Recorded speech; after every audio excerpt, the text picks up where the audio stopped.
Apprenti conducteur, apprentie conductrice, bonjour, je m'appelle Nassim, je suis enseignant pour le compte de Roule Raoul Auto-École.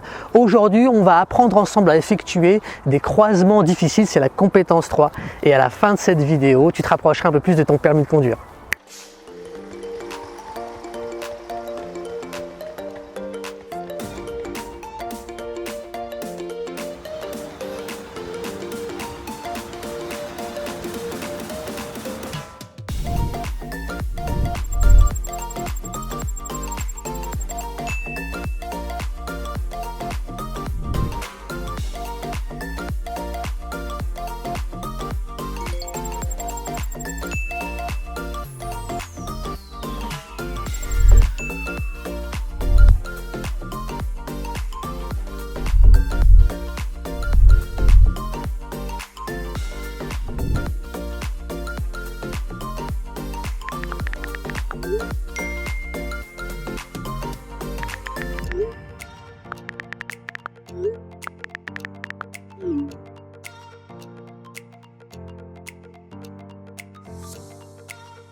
Alors, ça roule?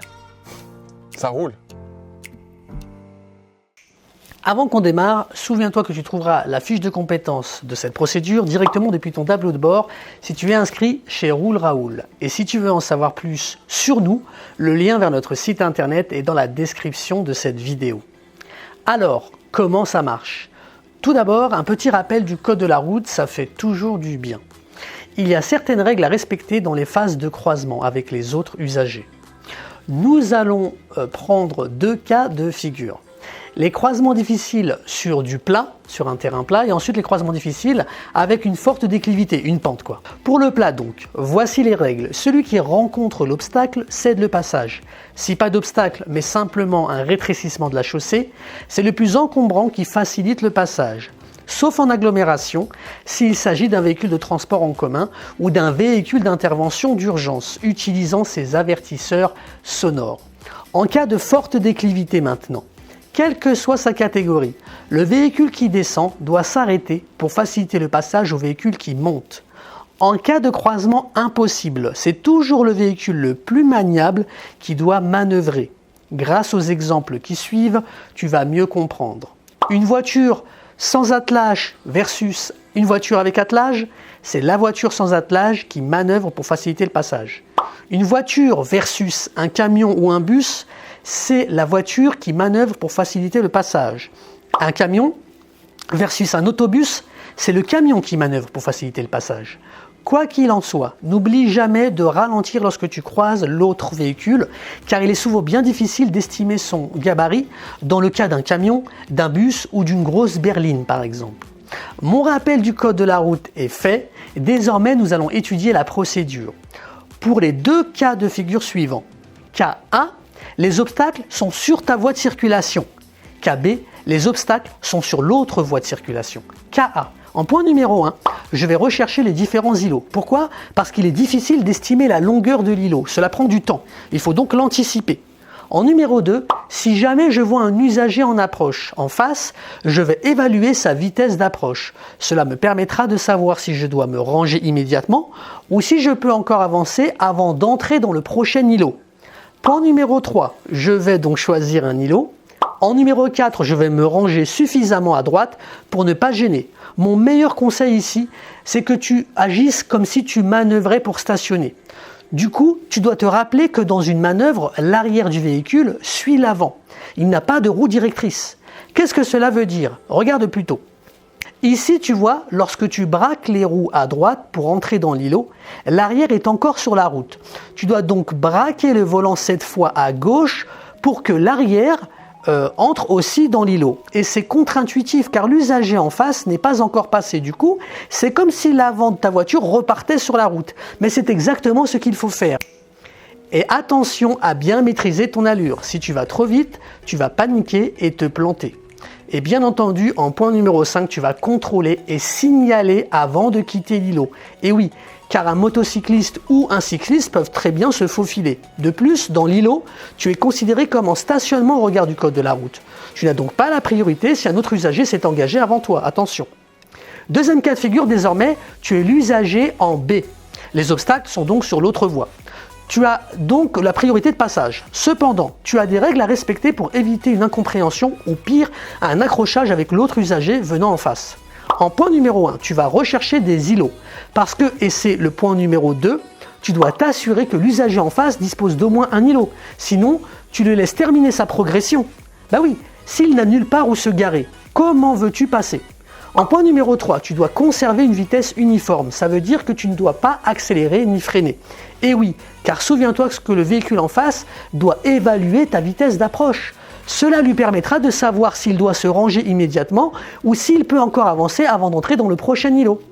Tu comprends maintenant la difficulté pour l'autre usager d'évaluer ta vitesse d'approche si elle n'est pas uniforme.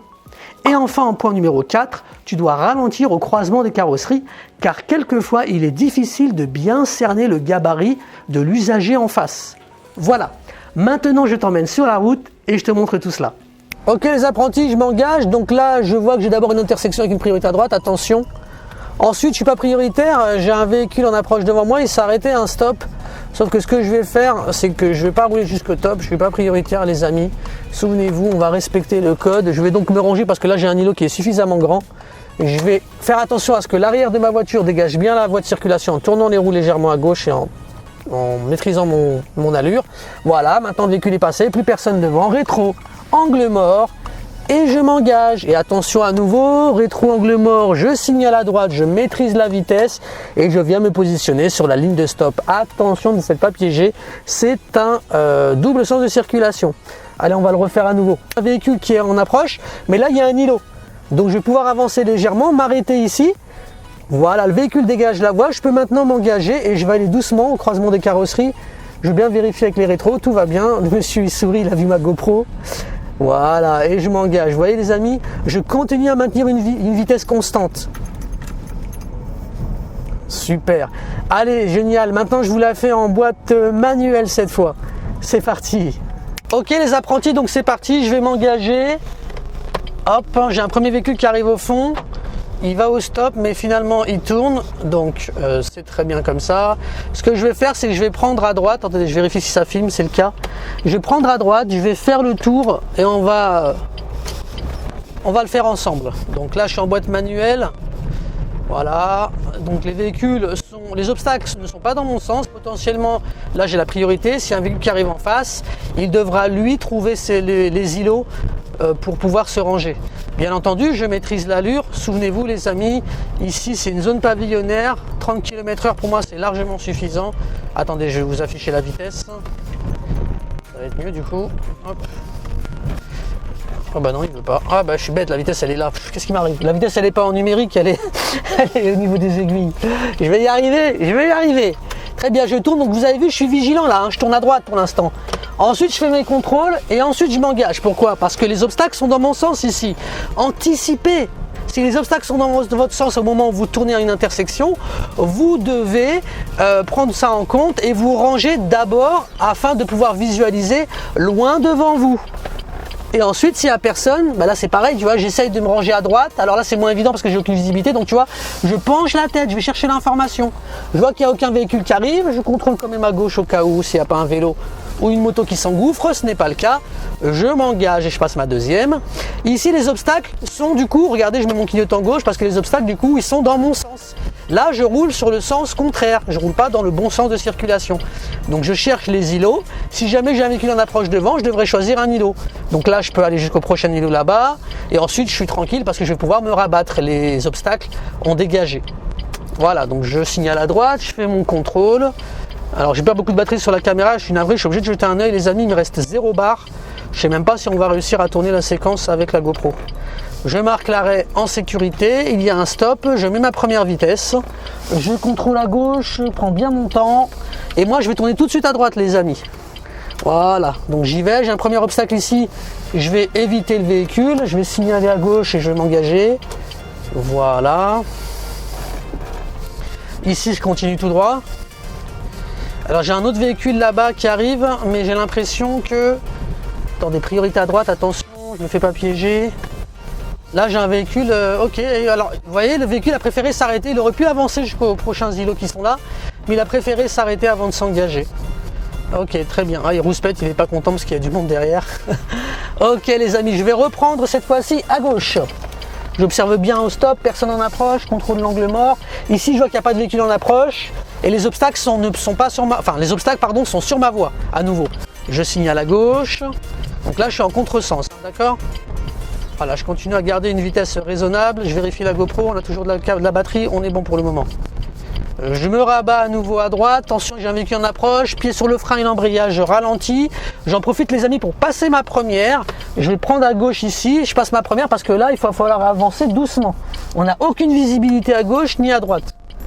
Donc là, on avait la priorité, il y a une priorité à droite, donc là, vous voyez, je prends aucun risque. Je fais une marche arrière parce qu'on ne sait jamais, je peux peut-être toucher le véhicule. Je vais regarder derrière moi s'il n'y a pas un véhicule, c'est pas le cas. Hop, je peux repartir donc. Première vitesse, j'arrange la caméra en même temps. Très bien, je m'engage. À nouveau, les obstacles sont sur ma voie, je suis en sens contraire. Je signale à gauche.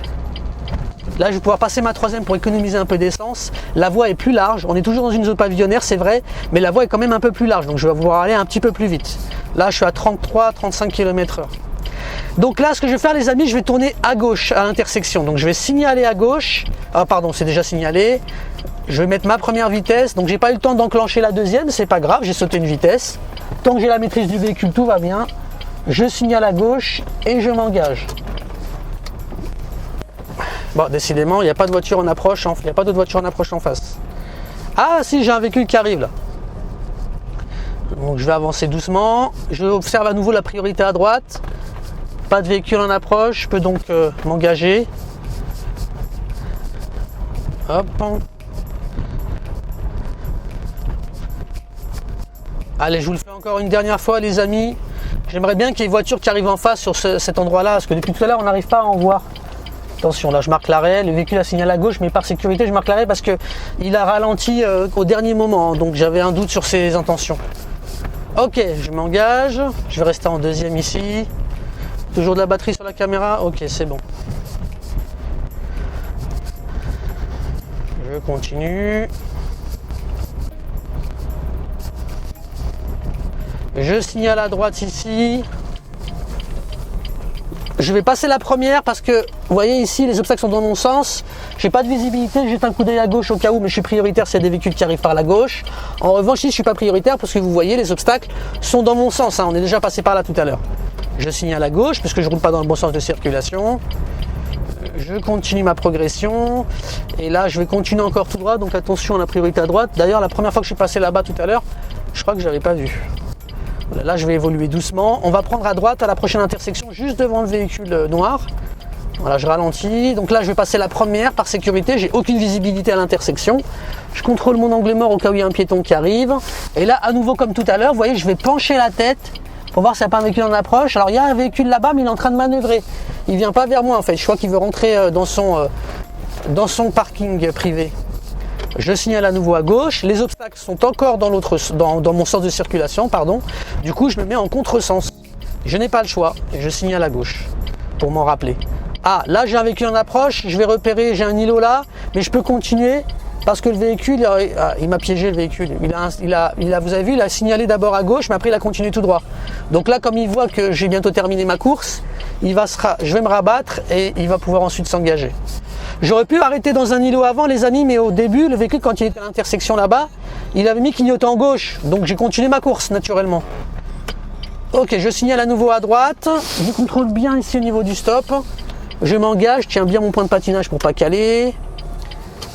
Ok, je signale à gauche. Je fais attention à mon angle mort et là, je m'engage. Bon, bah, je crois qu'on l'a fait suffisamment, les amis. Là, c'est bon, c'est clair. Voilà, bon.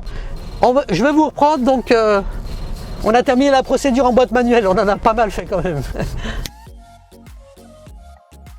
Allez, c'est parti pour les tips. En numéro 1, donc, attention, beaucoup d'élèves se font piéger lorsque les obstacles sont dans ton sens et que tu arrives à une intersection. Surtout s'il n'y a pas de signalisation, tu dois penser à te rabattre avant de passer l'intersection. Sinon, tu seras considéré comme roulant en sens interdit. Donc, dans le cas où tu dois tourner à gauche, tu devras faire très attention et contrôler et te rabattre à droite avant d'aller à gauche. En numéro 2, si les obstacles sont dans ton sens de circulation, ça t'oblige donc à te rabattre sur la voie de circulation réservée aux véhicules qui roulent dans l'autre sens, qui arrive de l'autre sens, eh bien pense à enclencher ton clignotant gauche, comme ça tu pourras te souvenir que tu ne roules pas dans le bon sens de circulation. Ça permettra d'éviter de faire l'erreur que j'ai citée en numéro 1. En numéro 3, attention, ne roulez jamais trop proche du véhicule devant vous, car si jamais il n'y a qu'un seul îlot, eh bien le véhicule devant vous va s'y engouffrer et vous allez vous retrouver bloqué. En numéro 4, dans le cas d'un sens unique limité ou sens unique cyclable, fais attention à avoir de la mobilité dans le regard si jamais le cycliste qui arrive est engagé. Car le risque, c'est qu'en voulant faire de ton mieux pour éviter le cycliste, eh bien tu risques de t'approcher dangereusement des voitures garées à droite et de les emboutir. Et bien que ce soit contre-intuitif, le danger à ce moment-là, c'est en réalité, c'est pas le cycliste qui en approche. Parce que le cycliste, lui, il peut manœuvrer son vélo, il peut bouger. Alors que les voitures stationnées, il n'y a personne à l'intérieur, elles sont inertes, elles ne bougeront pas d'un millimètre. Si tu t'en approches, eh bien tu les emboutiras. Et enfin, point numéro 5, on en aura terminé. Lorsque tu arrives à hauteur du véhicule, lors du croisement, tu dois faire attention à ne pas l'emboutir et pour ça, le meilleur conseil que je puisse te donner, c'est de vérifier ton rétroviseur. Parce que ton rétroviseur, c'est ce qui sort le plus de ta voiture sur le profil. Donc le risque, c'est que ton rétroviseur touche son rétroviseur à lui. C'est cet élément qu'il faudra surveiller au moment où tu vas passer le véhicule. Ok ? Tout en ayant bien sûr une allure faible. Ça te permettra de corriger ou au pire des cas de t'arrêter. Voilà, c'était Nassim, ton enseignant de chez Roule Raoul Auto-École. J'espère que cette vidéo t'a plu. Si c'est le cas, n'hésite pas à mettre un pouce et à t'abonner à nos prochaines vidéos qui vont arriver. Comme ça, tu seras prévenu par une notification. Voilà. Tu peux aussi nous retrouver sur nos différents réseaux sociaux. Ils s'affichent pendant que je parle. Rappelle-toi, Roule Raoul, c'est le permis de conduire en normal, en permis accéléré. C'est aussi les parcours d'examen. Tout ça accessible depuis maintenant ton compte Roule Raoul ou sur notre site internet rouleraoul.fr. Voilà. Je te dis à bientôt, prends soin de toi et bonne progression. À plus. Ciao.